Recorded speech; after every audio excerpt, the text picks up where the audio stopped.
Sungai Batanghari mengering, surut, mereka berburu mencari emas perhiasan. Ya, ada. Tapi terakhir ini malah ini yang diburu. Ya, yang ini dari luar. Karena dari ini luar. lebih potensi kan. Lebih berpotensi, lebih punya nilai ekonomi tinggi. Apalagi selain ini Ibu yang sudah dicuri ini di luar? Aduh, banyak sekali Pak. Keramik. Misalnya itu yang emas itu gitu kan, ya perhiasan emas. Kemudian ada dulu ditemukan mahkota yang dari emas semua gitu. Mahkota raja mahkota itu? Raja itu beratnya sampai berapa kilo gitu kan.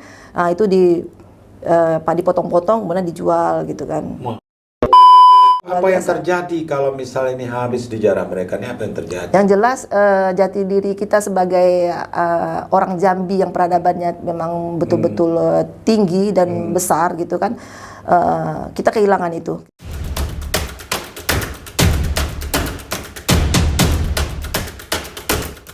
Assalamualaikum warahmatullahi wabarakatuh. Halo semua, jumpa lagi dengan interview podcastnya Bang Dori. Saudara, hari ini saya sengaja mengundang seorang sejarawan dari Pusat Penelitian Sejarah Melayu, Pusat Data Artefak dan Sejarah Jambi, yang disingkat dengan PUDAS. Nah, Ibu Pia Diki, sahabat lama saya ini. Hari ini beliau saya undang untuk berbincang-bincang tentang masalah sejarah Melayu Jambi, tapi yang dia bawa ini benda-benda kuno yang klasik ini yang membuat saya jadi agak lain hari ini. Dan ini ternyata barang-barang ini ditemukan di Sungai Batanghari bagian hilir yang saat ini banyak diburu, dijarah oleh oknum-oknum yang tidak bertanggung jawab yang nilainya bisa ratusan bahkan miliaran. Ibu Pia Diki memungutin ini di sungai. Dia melakukan penelitian itu tanpa pamrih, tanpa dibayar oleh siapapun demi melestarikan aset peninggalan yang tersisa ini. Ibu Pia, terima kasih sudah hadir ke studio kita yang sangat sederhana ini. Hari ini kita mudah-mudahan apa yang kita perbincang ini bisa memberikan kontribusi pemikiran baik terhadap pemerintah, terutama bagaimana bisa menyelamatkan benda-benda yang punya nilai sejarah yang tinggi ini. Bu Pia, apa kabar? Alhamdulillah baik, Pak Dori. Terima kasih sudah mengundang saya di sini. Amin, terima kasih. Ya, untung Ibu ada waktu ya. Biasanya malah masuk hutan, ya, ke pinggir-pinggir sungai. Ya. Udah kayak pemulung Ibu, nampak saya lihat di foto-foto sosial medianya. Ibu, ini apa ini? Kita langsung aja masalahnya ini. Ibu Pia, ini apa yang dibawa ini apa ini? Yang dibawa ini semacam benda-benda purbakala yang ada di Sungai Jambi, khususnya di Sungai Batanghari ini ya? Sungai Batanghari khususnya di daerah Kumpe, daerah hilir gitu ya. Ini yang nggak utuh ya? Ini agak utuh. Ini usianya udah ratusan tahun. Ratusan tahun. Iya, sekitar 700 tahun. 700 tahun. Abad ke-13 sampai ke-14 gitu. Masya Allah, abad 13 hari ini datang ke studio saya ini. Siapa sangka. Nah, ini Bu, ini agak unik ini. Ya, ini juga sama, ini style Thailand ya. Ini keramik Thailand. Ini samalah sejaman lah gitu. Abad ke antara 12, 13, 14 gitu. Ada koin-koin juga ya. Koin juga, koin benda-benda kuno semua. Ini koin dinasti apa nih? Dinasti Tang. Dinasti Tang. Dinasti Tang. Ini abad ke-7 Masehi sampai. Nah, ini saudara sekalian. Jadi koinnya itu di apanya? Bagian tengahnya ada lubang. Karena itu sudah kita proses identifikasinya. Oh, sudah diidentifikasi Bu ya. Kecuali beratnya yang belum kita ini. Terbuat dari perunggu. Bahannya dari perunggu, Pak. Terus ini sama nih. Iya, kira-kira sama ini. Ini yang apa, seladon juga nih, Pak. Seladon. Ini buli-buli namanya, tempat. Kalau zaman dulu ini tempat tinta. Jadi orang dulu kan pakai ini kan, pakai bulu ayam itu kan untuk tempat tintanya di situ. Ini tempatnya. Ini seladon juga. Ini seladon ya. Seladon ini yang saya dengar memang dicari-cari bahan ini Bu ya. Ini contohnya kali ya. Contohnya. Ini keramik seladon juga. Ini tapi seladon. yang bagus punya. Jadi ini yang seladon yang kualitasnya paling tinggi ya. Iya, ini pakaian raja raja bangsawan memakai saat itu ya. Iya, pada saat itu gitu. Ini kalau utuh harganya katanya paling ratusan mahal. juta, iya. Berapa ratusan juta? Bisa 400 sampai 500 juta. Masya Allah, pantas saja. Apalagi kalau di orang lelang berburu di Christie Sungai gitu kan. Batanghari ya. Iya, itu. Tapi ini ada ini sudah, iya, karena ini udah pecah-pecah. Tapi kalau yang utuhnya banyak juga, Pak. Itu. Banyak juga yang ditemukan. Iya, banyak juga yang ditemukan. Misalnya kaki 3 itu yang mahal. Itu 400 sampai 500 juta. Kaki 3. Ini kok ada di Sungai Batanghari itu banyak, ini apa ceritanya, Bu? Nah, bisa Ibu jelaskan ini? Jambi itu kan adalah pelabuhan besar di Asia Tenggara. Jadi peradabannya itu memang sudah cukup tua gitu ya. Kata Jambi sendiri sudah pernah dilaporkan oleh kronik Cina. Dalam kronik Cina itu menyebutkan kata Jambi itu pada tahun 850 Masehi. Itu bahwa Raja Jambi pernah berinteraksi dan mengunjungi dinasti Song di Cina gitu ya, dan mengunjungi situ, kemudian mereka melakukan perdagangan gitu. Nah, itu tahun 850 dan disebutkan di situ rajanya bernama Jambi. Nah, itulah makanya ini kan Jambi itu sudah cukup tua. Tapi sebelumnya itu namanya kan Melayu. Jambi itu namanya Melayu. Melayu kuno. Melayu kuno, Melayu lah. Jauh gitu. Sebelum Sriwijaya ya. Jauh sebelum Sriwijaya. Nah, interaksi itu bukan dengan orang Cina saja, Pak Dori, tapi juga dengan orang Persia, terus Eropa dan lain sebagainya lah gitu kan, orang Timur Tengah. Dan dalam catatan Persia pun juga disebutkan Raja Jambi itu makanya disebut dengan Raja Zabak gitu ya, Sabak. Sabak. Dermaga Zabak itu barangkali itu ada itu pelabuhan namanya Zabak, Sabak. Yang sekarang jadi Muara Sabak. Jadi itulah makanya banyak temuan-temuan, bukti-bukti arkeologi seperti keramik-keramik, kemudian ada juga semacam perhiasan. Nah, contohnya ini nih, ini kan gelang-gelang itu. Ini dari sana juga nih, Bu? Manik-manik ya, manik-manik itu Cornelian. Ya, Sungai Batanghari juga. Cornelian itu Persia punya tuh, Pak. Persia. Tapi ini kan Ibu nemunya sudah saya ronce gitu kan. Iya.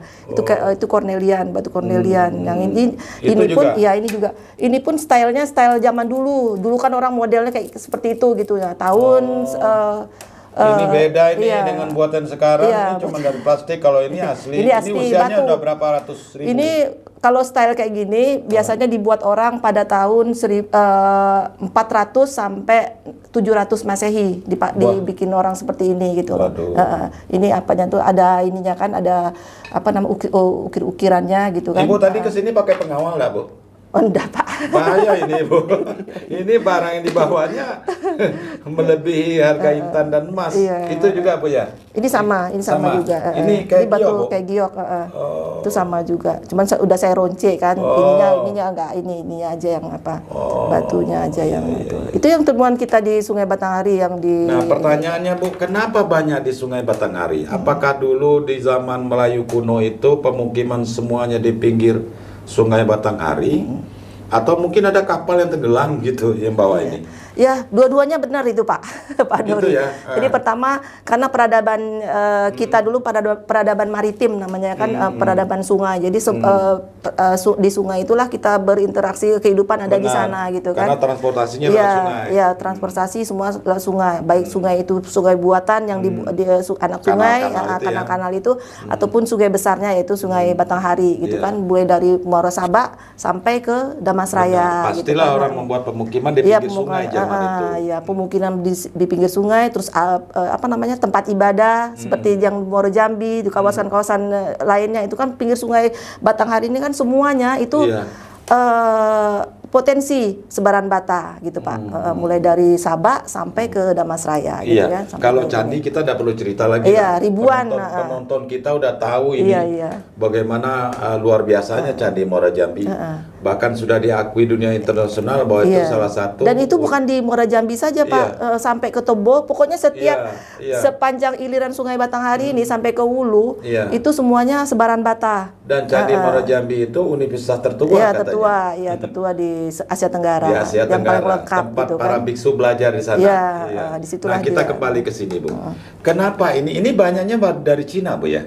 Iya, ada yang Cina, ada juga yang ini lokal punya Pak. Kalau ini lokal. Buatan lokal maksudnya bahan bakunya di sini dulu dia bikin dan ya. ini mantra. Ini apa nih? Mantra zaman dulu tuh Pak, mantra. Tapi belum kita baca. Ini kan di sini ada ininya, ada tulisannya tuh.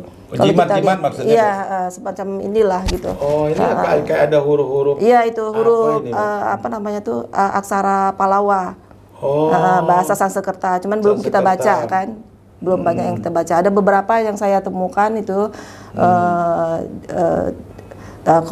dari kolektor, dari pemburu juga. Ini gitu bahannya kan. dari apa, Bu? Dari timah itu, Pak. Oh, timah. Jadi mungkin ini semacam jimat dulu, Bu ya? Atau enggak, Bu, ini sebenarnya digulung nih, Pak. Dia kan ini digulung seperti ini gitu kan sampai dia ini contohnya nih.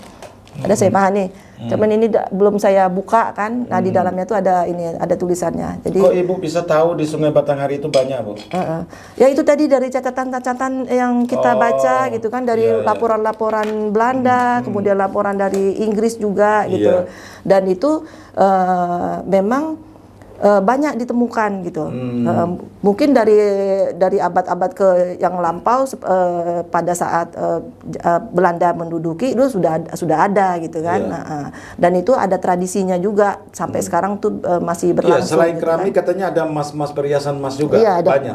Banyak di situ, banyak. Pak. Dan itu pernah menjadi tradisi masyarakat di sana setiap Sungai Batanghari mengering surut, mereka berburu mencari emas perhiasan. Ada. Tapi terakhir ini malah ini yang diburu. Iya, ini dari luar. Karena dari ini luar. lebih potensi kan. Lebih berpotensi, lebih punya nilai ekonomi tinggi. Bu, Ibu kan pergi ke sana ini penuh resiko juga, Bu. Ibu enggak apalah mendapat perlakuan tidak baik dari masyarakat di sana.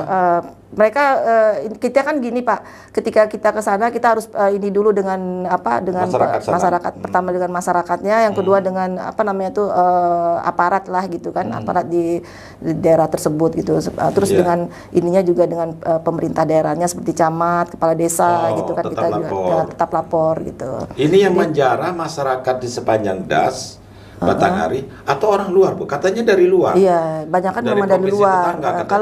Kalau masyarakat setempat itu enggak lah. Tapi dari luar yang banyak. Kalau masyarakat setempat mungkin butiran-butiran. Iya, karena dia kan ada tradisinya juga. Kalau ini gitu. mereka enggak terlalu begitu, tapi orang luar lebih tahu lebih ini. paham. Seperti kita kan paham gitu. Makanya Berarti melibatkan orang yang ngerti juga. Iya, yang paham juga sih. Penjara ini melibatkan, ya maksud saya ada orang yang paham tentang sejarah juga kali. Iya. Ada penampungnya kali. Iya, ada penampungnya. Ibu tahu nih di mana dijual? Kemana mereka Iya, langsung jual? ke China atau ke Jakarta. Ada penampungnya berarti? Ada. Memang kalau barang-barang kayak ini, kayak seladon seperti ini gitu, keramik-keramik lah kan, ada yang biru juga, yang dari Ming, kita nggak ada ini contohnya. Ini yang dari Ming, pokoknya dari Cina gitu, atau seperti ini koin-koin Cina ini, koin dinasti Song dan dinasti Tang, itu memang mereka menghargai di Cina gitu. Jadi semuanya ditampung, Pak Dori. Jadi semuanya ditampung oleh mereka gitu kan, berapapun nilainya, berapapun harganya mereka ambil gitu untuk menyelamatkan ini mereka juga. Ini kan, udah berlangsung berapa lama kan. penjarahan itu, Bu? Sudah berlangsung dari tahun 2002 sebenarnya, Pak. Bulan November, iya. Sekitar bulan November lah. Kalau saya lihat videonya yang dikirim oleh masyarakat ya di media sosial itu, puluhan perahu di sana. Iya, bukan puluhan perahu, Pak. Sudah kita data itu semuanya 200 kapal. Jadi gini Pak, mereka tuh kan ininya kan menyelam itu kan bukan di pinggir sungai, tapi di tengah-tengah. Nah itulah makanya jadi jalur transportasi ke sana tuh terhambat gitu kan, seperti misalnya yang tongkang-tongkang gitu kan. Mereka ke pinggir malah yang ininya gitu, yang tongkang batu bara atau bisa yang mereka leluasa, Bu? Ya, nggak tahu juga lah kan, mungkin bekerja sama dengan oknum atau apa gitu kan. Yang jelas berarti kan ada melibatkan pihak-pihak tertentu lah yang dan itu mereka jadi, sudah pernah kita laporkan juga ke dinas, polisi. Ke polisi juga pernah, kita pernah sempat razia juga gitu kan, dengan gabungan dengan polisi, dengan polsek ya, dengan polseknya, dengan babinsanya, kemudian dengan camatnya sendiri gitu kan. Tapi kayaknya bocor terus Pak. Ketahuan. Bukan, ya ketahuan. Jadi pas kita razia, mereka udah kabur. Tinggal ininya aja, apa namanya itu tempat jangkar-jangkarnya itu. Ini yang diambil mereka di tengah-tengah sungai, Bu? Iya, di tengah-tengah sungai. Mereka nyelam. Penyedot gitu? Iya, pasti lebih canggih lah. Kalau ibu tadi di pinggir-pinggir, pakai atau ini gitu di atas tebing itu kan. Cuma dapat ini, apalagi mereka di tengah pakai alat penyelam. Bu, apa yang terjadi kalau misalnya ini habis di jarah mereka? Ini apa yang terjadi? Yang jelas jati diri kita sebagai orang Jambi yang peradabannya memang betul-betul tinggi dan besar gitu kan. Kita kehilangan itu, kita kehilangan jati diri pertama.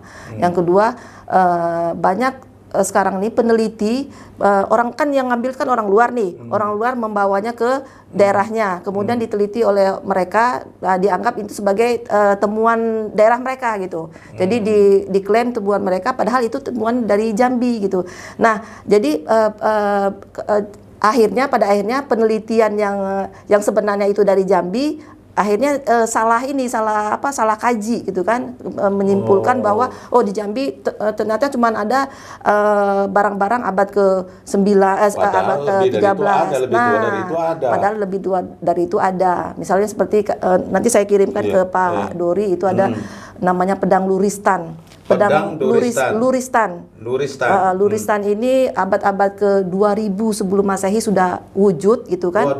Sampai ke digunakan gitu ya, digunakan sampai ke abad ke-2 Itu ada juga di Sungai Batanghari. Ya itu banyak tuh. Satu ini tuh mungkin ada 80-an senjata gitu kan yang ada di itu senjata Luristan. Itu ada juga itu gitu. Kalau dijual berapa, Bu? Itu saya kurang tahu juga itu. Dan ternilai lah gitu. Dan ternilai, kita susah pula karena ininya ya. Karena memburu barang antik kan banyak. Iya. Dan itu menunjukkan bahwa Jambi itu sebenarnya peradabannya 2000, 5000 sampai 2000 sebelum Masehi itu sudah ada gitu. Karena sudah berinteraksi. Ya, udah ada interaksi dengan masyarakat luar, negara luar gitu sudah kan. Sudah ada perdagangan di sini. Iya, sini. sudah ada perdagangan. Seperti gitu. Apa foto video apanya pedangnya nanti kita tampilkan di sini. Iya. Jadi itu yang kedua. Jadi hilang ininya kan, kesimpulan dari penelitian kita nanti akhirnya pada akhirnya ini Jambi merupakan daerah yang masih muda gitu kan, karena baru abad ke-12, 13 baru muncul nih buktinya nih. Gara-gara bukti yang lama yang tua sudah hilang. Gitu. Dan kita artinya bisa mengaburkan sejarah. Nah, mengaburkan sejarah juga gitu, Pak. Ini penting kok, kenapa pemerintah daerah kok jadi diam? Iya. Nah, itulah kemarin itu sudah kita lakukan juga Ibu sudah lapor diskusi gubernur, juga. Iya, sudah juga. Itu apa satu tanggapan Pak Gubernur? Tanggapan beliau memang sebenarnya inilah gitu kan, ada inilah. Cuman mungkin dari pihak bawahannya lah mungkin yang kurang gitu kan, kurang tanggap. Semestinya gitu. Ini Pak Gubernur, bila Anda menonton video ini, tolong disegerakanlah aksi penyelamatan benda bersejarah di Sungai Batanghari yang saat ini makin marak dengan penjarahan. Iya. Sekarang kan sudah ditetapkan tuh tanggal berapa itu ya, ditetapkan Tanjung itu yang kawasan yang Suakan di situ ditetapkan sebagai situs cagar budaya bawah air. Cuman sayangnya cuman Tanjung tuh aja. Tapi karena Tanjung tuh sudah dijadikan kawasan cagar budaya, mereka pindah lagi, Pak, ke daerah sebelahnya, yang itu sebelahnya itu gedung terbakar kalau nggak salah. Gedung terbakar, tahu saya, Bu. Iya, daerah situ sekarang. Dan sekarang saya dengar dari masyarakat setempat itu katanya sudah mereka usir gitu kan, pindah lagi ke daerah Jebus dan Simpang gitu, sampai ke makam Rakayu Hitam. Sampai ke makam Rakayu Hitam. Nekat berani orang ini ya, luar biasa. Iya, jadi pada intinya tuh harusnya kan Sungai Batanghari itu sendiri harus dijadikan situs gitu, situs cagar budaya. Tidak hanya di Jambi, di daratan, tapi di sungai itu sendiri. Sepanjang sungainya pun itu belum, baru itu aja. Baru wacana mungkin kan. Tapi kalau yang ininya sudah, Pak, yang di Tanjungnya sudah ditetapkan oleh Bupati Muara Jambi. Oh gitu ya. Sudah. Yang di Tanjung, desa Tanjung itu aja radius berapa kilo? Paling berapa? Enggak sampai 2 sampai 3 kilo. Udah cuma sampai sebatas itu. Iya, sampai batas itu aja. Berarti Kabupaten Tanjung Jabung Timur juga harus. Iya, harus juga karena di situ potensi juga Pak, karena itu hal iya. yang sama. Karena pusatnya itu kan di sana sebenarnya kan. Iya, Pusatnya kan Sabah, mulai dari sana kemudian baru Kumpe, kemudian baru ke Jambi sendiri, Muara Jambi, Solo Sipin, baru sampai ke Tembesi dan Tebo gitu kan. Terus sepanjang Sungai Batanghari itu. Waduh, saya pun jadi kesal juga ini Bu, jadi geram juga gitu kan. Iya. Seenaknya mereka menjarah ini kan. Oke, saudara sekalian, bila Anda suka dengan video ini silakan di like dan subscribe dan share ke media sosial Anda, karena ini penting informasi ini disebarluaskan ke siapapun sehingga aset bersejarah yang tidak ternilai harganya ini masih bisa kita selamatkan. Bu, cerita pencurian benda bersejarah ini sebenarnya udah lama di Jambi. Bahkan dulu pernah saya dengar ada patung dari emas itu yang ditemukan petani di Muara Tembesi, itu sempat juga mau dijarah dibawa ke luar negeri itu. Iya. Tapi untung waktu itu masih bisa diselamatkan oleh Gubernur almarhum Pak Zulkifli Nurdin. Iya. Nah, sekarang ini selaku sejarawan, selaku peneliti, apa sih target Ibu bisa kok jadi repot-repot gini? Ini pikiran saya yang yang awam ini. Kok ribet sekali nih kerja Ibu ini. Mau masuk sungai, masuk hutan belukar, gali, korek-korek sana sini. Memang begitu Bu ya? Atau gimana? Ya tujuan saya tuh sebenarnya seperti ini, karena kita punya data, makanya kan saya di dalam lembaga itu ya pusat data artefak, pusat data artefak dan sejarah Jambi gitu kan. Jadi sebagai anggota dari lembaga pusat data itu ya ini kita baru harus didirikan ya? Iya, baru setahun inilah Pak. Baru setahun ini ya. Dulunya kan saya di penyelamatan ini ya. Iya, dalam rangka penyelamatan juga gitu.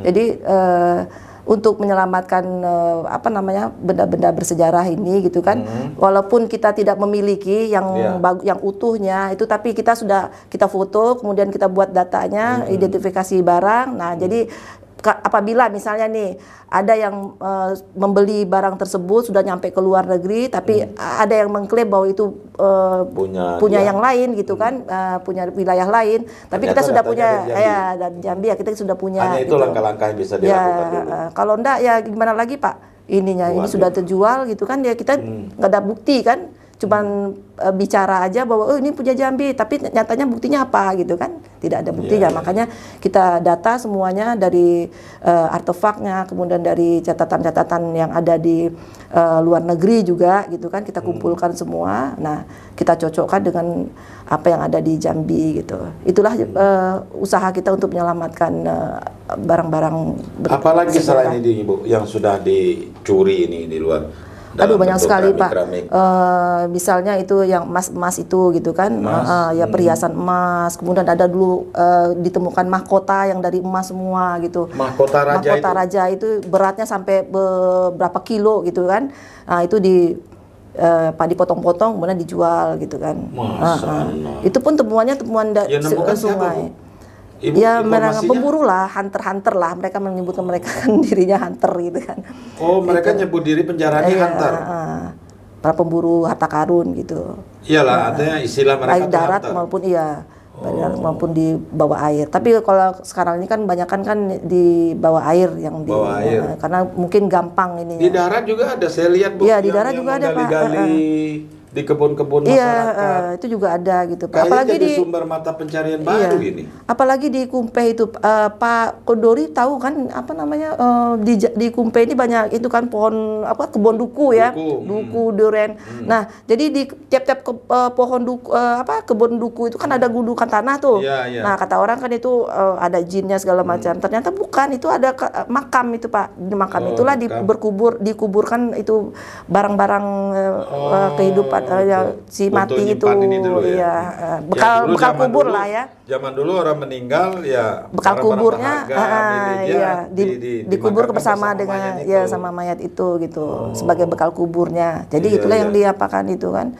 Dan itu diburu juga itu. Ya, itu diburu juga. Dengan pakai MD, pakai metal detector, kemudian dengan Jadi bisa pakai metal detektor bisa ya mencapai itu kan ratusan meter kan ke dalam itu bisa. Ini terdeteksi juga oleh kalau biasanya logam Pak yang diambil kayak emas gitu kan. Kalau ini sudah terdetek logam-logam ini berarti yang lain seputaran itu ada lah iya pasti ada gitu. Karena kan itu barang-barang pakaian dari si mati gitu ya. Makanya dikuburkan bersama dengan jenazahnya. Iya, bagi masyarakat awam yang barangkali tidak terlalu peduli dengan ini, ya hari ini Anda bisa saja menganggap ini tidak penting. Iya. Tapi nanti ketika anak cucu kita sibuk mencari barang bukti untuk sebagai peneliti sejarah dan segala macam, nah di sini kita repotnya itu. Hari ini kita tidak mampu menyelamatkan ini, kan itu. Bu, saran atau masukan Ibu nih, atau himbauan Ibu lah kepada pemerintah ya, mulai dari pusat sampai daerah dan aparat, apa yang ingin Ibu sampaikan terhadap pengalaman-pengalaman yang sudah Ibu temukan ini? Iya, untuk pemerintah lah ya Pak ya, kalau bisa gitu kan, perhatian kita terhadap terhadap benda-benda bersejarah di Jambi, khususnya di Jambi itu harusnya perhatiannya tuh khusus lah gitu, jangan terpaku kepada sumber daya alam yang lain gitu ya, seperti misalnya mineral atau minyak segala macam, batu bara gitu. Tapi ini juga sumber daya alam sebenarnya.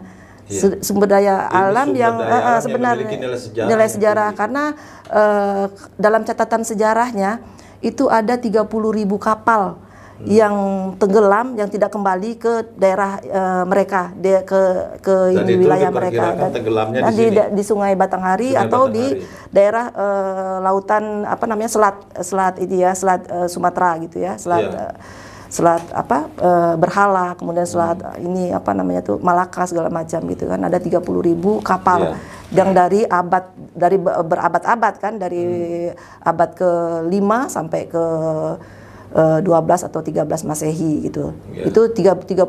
Nih bayangkan nih betapa banyaknya potensi sumber daya alam, kekayaan alam Jambi, khususnya di di bidang arkeologi gitu ya, arkeologi dan benda-benda purbakalanya, dan itu harusnya kita selamatkan gitu loh. Itu satu. Yang kedua, ini kan di Jambi ini kan ada tradisi namanya Timpa Selatan Pak, yang di Kumpeh itu. Jadi di Jambi itu ada tradisi Timpa Selatan yang sudah ratusan bahkan ribuan tahun sudah ada gitu loh. Sudah ada Timpa Selatan nama tradisi itu. Tradisi itu kegiatan itu mutik emas yang ada di dalam Sungai Batanghari ketika Sungai Batanghari itu surut pas musim kemarau. Perhiasan yang sudah jadi itu tadi bukan nambang emas yang seperti dilakukan mendulang, bukan mendulang, beda. Dia cuman mungutin aja gitu, mungutin emas yang ada di dalam Sungai Batanghari, dan tradisi itu sudah ribuan tahun adanya gitu kan, dan itu dibuktikan dengan catatan Cina. Itu ada pada saat Ising datang ke Moloyu ya, Moloyu kan ada namanya Raja Moloyu itu menanam menanam emas di dalam sungainya. Kemudian bulan ke-8, 9 dan 10 itu kalau bulannya aksaranya kalendernya ini ya Cina itu kalau konversikan ke tahun kita itu tahun Masehi itu bulan April, Mei dan Juni gitu ya. Nah itu raja dan rakyatnya itu bersama-sama memanen gitu. Itu satu yang ini catatannya. Yang kedua ada juga catatan dari Persia. Dari Persia juga menyebutkan bahwa Raja Saba itu disebutkan kan Raja Saba menanam emas. Baik, tadi sempat terputus saudara sekalian. Ada sedikit gangguan. Anda boleh percaya atau tidak, ketika kita merekod ini tiba-tiba semua menjadi hang gitu kan. Kamera kita juga tidak bisa lagi berfungsi on ya, lampu juga banyak gangguan, termasuk kita pun ngomong, saya tidak tentu lagi apa yang mau saya tanyakan. Ibu Pia sendiri pun bertutur pun jadi hang gitu kan. Ya boleh percaya atau tidak, ini semua memiliki nilai magis Bu ya, karena ini peninggalan lama. Bu, saya tertarik dengan cerita masalah tradisi apa tadi? Timpa Selatan. Timpas Selatan. Timpas Selatan. Iya. Nah, itu apa itu, Bu? Yang mencari emas-emas di sungai itu, tapi beda dengan yang mendulang, Bu, ya? Iya, beda-beda. Dia tapi emas yang sudah jadi perhiasan. Nah, coba ceritain, Bu. Jadi zaman dulunya, ribuan tahun yang lalu lah gitu kan, tradisi itu sudah ada gitu. Itu diceritakan di dinasti Tang, tahun 600-an Masehi ya. Itu diceritakan bahwa Raja Silifosi, dulu kan namanya Silifosi kan, Silifosi, Sri Buddha gitu ya. Itu Raja Silifosi menanam emas di dalam sungainya. Kemudian bulan April, Mei, Juni itu menanam emas maksudnya gini, melemparkan emas itu ke dalam sungai gitu kan, sebagai persembahan mungkin untuk dewa-dewa atau apa gitu ya. Inilah yang nyebar itu. Nah, ya itu dia menyebarkan emas itu. Kemudian bulan 4, 5, 6 itu raja bersama dengan rakyatnya itu ramai-ramai ke sungai, karena ini kan sungai Batanghari itu sudah surut. Kemudian mereka memunguti, memanen. Di dalam catatan itu kan disebutkan dia memanen gitu, memanen emas yang ada di dalam emas sungainya. Tadi dilempar sebagai bentuk sesajian. Iya, sesajian selama setahun itu kan. Tapi sudah dalam bentuk perhiasan. Iya, ada dalam bentuk perhiasan atau bongkah-bongkahan. Tradisinya dipanen lagi gitu. Iya, pas pada saat musim kemarau, sungainya surut, mereka ramai-ramai untuk memanen, memanggil kembali gitu loh. Tapi pasti semuanya akan dapat semua ya, pasti ada yang tinggal. Ya, ada yang tinggal lah gitu kan. Itu satu. Yang kedua, catatan dari Persia juga menyebutkan seperti itu, bahwa Raja Sribuza gitu ya, Sribuza Raja Sabak itu menanam emas juga di dalam ininya, dalam sungainya. Kemudian beramai-ramai ketika sungainya surut, itu beramai-ramai mereka mengambilnya lagi, memungut gitu kan, memanen gitu kan. Itu tahun 900 sampai 1100 Masehi itu diceritakan gitu. Itu yang kedua. Yang ketiga, ada waktu itu namanya Halfridge. Itu pelancong yang berasal dari Inggris pada tahun 1511 itu datang ke Jambi, juga menceritakan seperti itu juga, Pak. Jadi diceritakan bahwa Raja Jambi itu disebutkan Maharaja Jambi ya, Maharaja Jambi menanam emas di dalam sungainya. Kemudian bulan April, Mei, Juni itu disebutkan secara detail bahwa raja beserta dengan rakyatnya memanen kembali gitu. Jadi ada catatan-catatan yang sudah dicatat pada zaman dulu, bahwa Timpas Selatan itu sudah wujud. Dan itu sampai sekarang masih ada tradisi dan itu berlangsung sepanjang das ini. Iya, sepanjang das, terutama daerah ini Kumpe. Tapi mereka cuma mencari butiran-butiran emas berupa perhiasan, tidak dalam yang ini ya. Iya, ini ada lagi nih Pak tradisinya itu tradisi ini meminjam piring-piring, keramik-keramik apa gitu ya. Itu piring-piring dipinjam kepada dewa yang ada di dalam sungai. Kemudian untuk ini sedekahan atau ada kunduri gitu kan, ada kunduri, mereka meminjam, kemudian dikembalikan lagi ke sana gitu. Minjam berarti dia bisa ngambil lagi gitu? Iya, dia ambil bukan gitu Pak, maksudnya gini ya, misalnya nih piring nih, piring ini ditaruh di dalam di dalam sungai, memang sudah ada ribuan tahun gitu ya. Kemudian piring itu dipinjam oleh masyarakat setempat untuk kendurian, ada acara misalnya pernikahan atau sedekahan yang lain gitu ya. Nah, itu setelah mereka sudah menggunakan piring-piring tersebut, mereka kembalikan lagi ke dalam sungai. Oh, nanti diambil lagi. Bisa ketemu itu? Nah, itulah sebenarnya mungkin yang keramik-keramik yang ada di sini ini mungkin pecah-pecahan yang tradisi yang ada di masa lampau Itu sampai tahun 1980 masih berlangsung, Pak. Jadi waktu sebelum ada penjarahan-penjarahan ini, mungkin kan bagian dari penjarahan itu juga kan. Itu masih berlangsung. Tapi karena mungkin sudah banyak yang mengetahui bahwa keramik-keramik yang ada di sana nilainya lebih berharga, itu nilai jualnya tinggi, maka tradisi tersebut sudah hilang sejak beberapa tahun lalu. Mungkin juga Ibu pernah dengar ada kegiatan pemerintah ini kegiatan resmi untuk mengeruk Sungai Batanghari. Sungai Batanghari yang dangkal agar kapal-kapal bisa lewat. Iya. Tapi sebenarnya itu janganlah dilakukan gitu kan. Dan itu sudah pernah dilakukan itu, Bu. Udah sekian lama itu dulu. ya kan, pengerukan Sungai Batanghari. Nah, kemana barang-barang yang didapat itu? Itulah pasti dikeluar. Kan? Dan ini pun ada wacana pemerintah daerah kita untuk sebagai jalur alternatif pengangkutan barang tambang batubara dari hulu das Batanghari ke hilir melalui sungai. Iya. Nah, ini salah satu hambatannya kan kena dangkal akibat sedimentasi ini. Iya. Ketika ini dilakukan pengerukan, otomatis barang-barang berharga seperti ini juga akan terangkut. Iya. Ya, memang nah, ini harus, dilemanya banyak lagi nih, Bu. Tidak hanya penjarahan, tapi juga kesengajaan bisa terjadi. Ya, kalau bisa diselamatkan juga, Pak. Dilakukan penyelaman, terus diambil ininya gitu kan, taruh museum atau kemana gitu kan. Itu. Kembali ke PUDAS ini, Bu. Pusat Data, Artefak, dan Sejarah Jambi. Apa kegiatannya sekarang? Apa yang dilakukan oleh PUDAS? Sekarang kita, karena itu sifatnya pendataan ya Pak, jadi kita melakukan kegiatan, misalnya ini nih, temuan-temuan yang ada di ini, di Sungai Batanghari atau di daratannya juga gitu kan, ini kita proses identifikasi gitu, kemudian kita buat ininya semacam apa, datanya, misalnya seperti ini kan, ini adalah koin dinasti Tang. Koin dinasti Tang ini sudah kita proses identifikasi, tapi belum kita ini kan satu-satu gitu ya. Kita tempatkan satu-satu. Nah, jadi kita buat identifikasinya, ini dinasti Tang. Kita baca ini kan produksinya kan tahun 620 sampai 907 Masehi. Ini Pak, ini pembacaannya ada juga di situ. Dinasti Tang.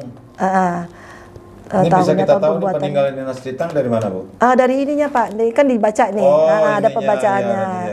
Kayuan Tangbao produksi namanya. 620, tahun 620 ya, sampai 907 Masehi. Iya, itu digunakan koin ini untuk sebagai tukar. Kayuan Tongbao. Apa ini? Tongbao. Jadi ini Pak, ini kan ada ini, misalnya contoh satu. Ini kan ada tulisannya itu, ada bacaannya tuh.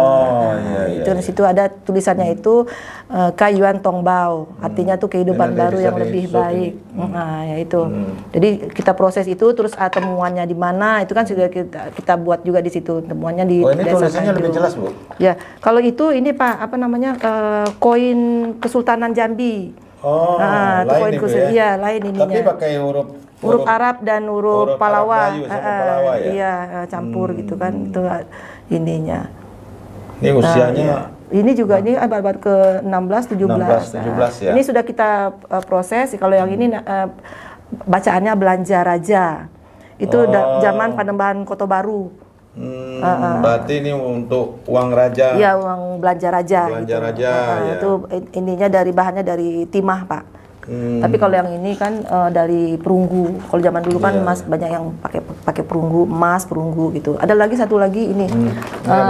Ini koin zaman-zamannya kata orang di Sriwijaya gitu. Koin Melayu kuno. Ada ciri khas tersendiri ya. Lebih kecil-kecil, Bu ya? Iya, dia lebih kecil-kecil. Kan dalam catatan Cina juga disebutkan bahwa koin-koin kerajaan Silifosi itu kecil-kecil terus seperti biji jagung gitu.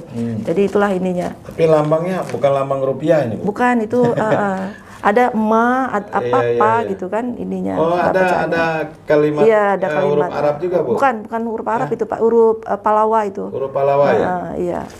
Berarti bukan dolar atau yuan kan? Iya. Itu. Masya Allah. Jadi ini juga kita temukan di Sungai Kumpeh juga. Ini semuanya. Sungai Kumpeh semua ini ya? Iya. Belum lagi yang lain-lain itu di sepanjang Sungai Batanghari gitu. Ibu ada gagasan atau ide tidak untuk pemerintah daerah Jambi ini yang lalai, kalau menurut saya ini udah lalai pemerintah daerah ini. Ada gagasan atau ide tidak dari PUDAS ini bagaimana bisa mengantisipasi agar penjarahan ini tidak berlangsung lagi, tidak dibiarkan ini. Kalau ini bisa diselamatkan. Iya. Kalau untuk penjarahan itu kita mencegah itu susah ya Pak ya, sebenarnya. Ya? Sebenarnya susah karena ya apalagi Sungai Batanghari seluas dan sepanjang itu kan. Ya, panjang banget kan, sampai 1000 kilometer kan ininya kan panjangnya. Nah, untuk meminimalisir itu ya penjarahan tersebut ya, kita pertama daerah-daerah yang potensi itu dijadikanlah situs cagar budaya bawah air air gitu ya. Itu pertama. Yang kedua, langkah-langkahnya itu ya. Iya, tetapkan kawasan ini menjadi situs sejarah bawah air. Sejarah bawah air. Diperkirakan dari mana ke mana ini, Bu? Ya dari Sabah sampai ke yang perlu diselamatkan itu ya dari Sabah sampai ke Sungai Kumpeh itulah. Sungai Kumpeh itu yang paling berpotensi besar situ ya. Iya. Kalau ke hulu ini agak kurang barangkali. Kalau ke hulu ini karena adat mereka masih kental gitu kan. Nah, mereka tidak mau kurang mau lah gitu orang luar untuk ini kan menggali gitu ya. Tapi kalau yang di daerah hulu ini mungkin Melayunya itu. Iya, kurang ini gitu, kurang mau dia itu menerima ini kan yang dari gitu. Tapi kalau yang di hilir itu memang ramai sekali, Pak. Jadi susah kita mau apa. Kalau kita rekonstruksi kembali, kita bayangkan mungkin barangkali di sana dulu sebuah kota yang besar ya, Bu. Oh ya jelas lah. Itu kan namanya juga pusat ibu kota, pusat perdagangan. Pertama, yang kedua pusat peradaban juga, pusat apa namanya itu pusat peribadatan, kemudian juga pendidikan yang di Muara Jambi gitu kan. Jadi memang peradaban besar Melayu ini memang adanya di Sungai Batanghari gitu. Kita lihat dari bukti arkeologisnya seperti candi-candi yang ada di sepanjang sungai di gitu bawah kan. Kita sekarang ini sebuah kota yang besar sudah tenggelam di bawahnya. Dan di daratnya juga iya, gitu kan begitu kan jadinya. Iya. Karena kan memang kita nih Melayu ini kan kerajaan maritim. Jadi kerajaan maritim yang transportasinya kan lewat sungai gitu ya. Dan itu berlangsung ribuan tahun yang lalu. Makanya gitu. wajar pemerintah sekarang itu berkeinginan pelabuhan Sumatera Samudra itu adanya di Jambi. Di gitu Jambi kan? sebenarnya, iya. Cuman kalau untuk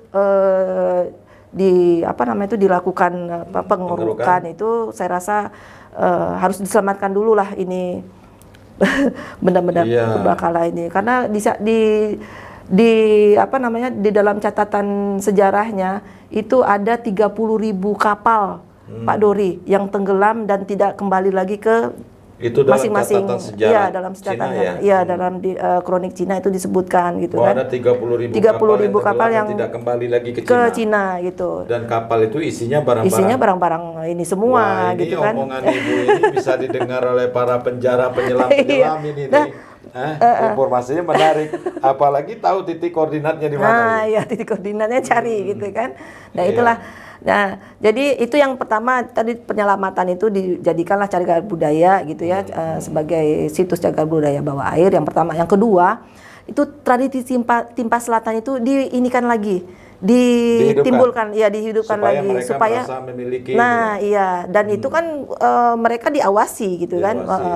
Jadi tradisi Timpas Selatan itu dibukalah oleh raja atau mungkin gubernur atau mungkin bupatinya sendiri, kemudian baru rakyat-rakyatnya. Tradisi itu dihidupkan kembali lalu mereka ikut mengambil juga lagi, Bu, beda dengan yang beda lah. Itu walaupun ada ini temuan atau apa gitu kan. Untuk mengawasi dan merasa memiliki. Begitu, Pak. Kalau sekarang kan penjara dari luar mereka pakai kapal, pakai alat. Iya. Dan itu besar-besaran gitu kan. Besar-besaran. Jadi itu untuk mengendalikan itu sekarang tadi. Masih ada itu, Bu? Masih, Pak. Masih mereka pindah. Tadinya kan di Tanjung nih, karena di Tanjung itu sudah ditetapkan, cuman daerah Tanjung itu aja kan ditetapkan sebagai situs cagar budaya bawah air oleh pemerintahan Kabupaten Muara Jambi. Kemudian mereka pindah ke Gedung Tebakar, desa Gedung Tebakar yang di sebelahnya gitu kan, ke hilir lagi. Nah, mungkin karena yang di desa Gedung Tebakar itu kepala desanya agak lebih tegas, itu mereka pindah lagi, mereka menolak gitu kan, mereka pindah lagi ke wilayah Simpang. Dari mana mereka ini, Bu? Susah juga kita menyebutkan nanti ini pula ya. Mungkin dari daerah dari tetangga lah gitu loh. Dari tetangga, kemudian dari Cina-nya sendiri gitu. Karena kan cukong-cukongnya kan banyak yang dari bukan China. Penduduk Jambi. Bukan penduduk Jambi gitu. Berarti pelaku ini bukan penduduk Jambi ya?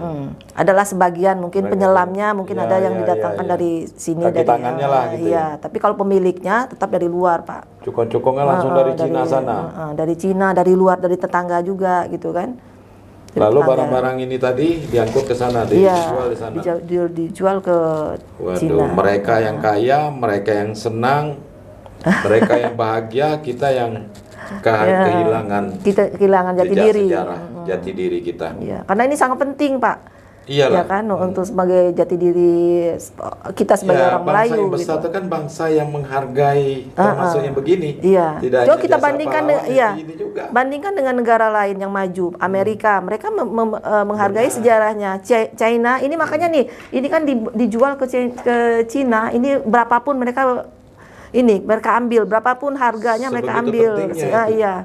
Dan untuk apa kalau bukan untuk mempertahankan ini dia gitu kan, sejarah jati diri dia gitu. Sebagai anak bangsa Cina lah gitu kan. Makanya kalau yang ini tidak mau diambilnya nih kayak semacam apa nih gitu. Ini tidak diambilnya, yang Thailand ini tidak diambil. Yang ini diambil.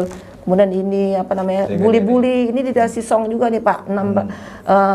Buatan tahun 960 sampai 1200 Masehi. Tempat apa namanya itu tempat ini apa namanya? Tinta. Ini koin, iya koin juga. Nah, itu tempat tinta. Zaman dulu kan orang pakai bulu ayam itu kan menulis kan. Jadi tintanya ditaruh di dalam situ gitu. Atau bisa saja nih untuk apa namanya? Barang-barang sesajian lah gitu, sesajian ya. Iya, ada juga. Ada juga yang tempat ini yang agak lebih besar itu tempat abu mayat. Ya, abu mayat ditaruh di situ kan untuk. Tapi ini tidak ada abu mayatnya Bu ya? Enggak ada. Ngeri juga kalau ada abu mayatnya nanti keluar di sini. Kita lihat dari ininya kan ini memang untuk tempat tinta, Pak. Iya.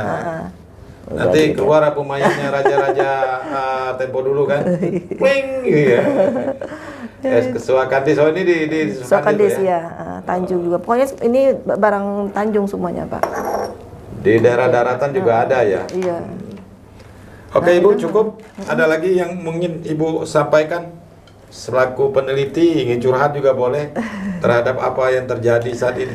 Iya, terima kasih Pak Dori sudah mengundang saya ke apa namanya? Ya, saya juga terima kasih sudah berkenan hadir ke sini.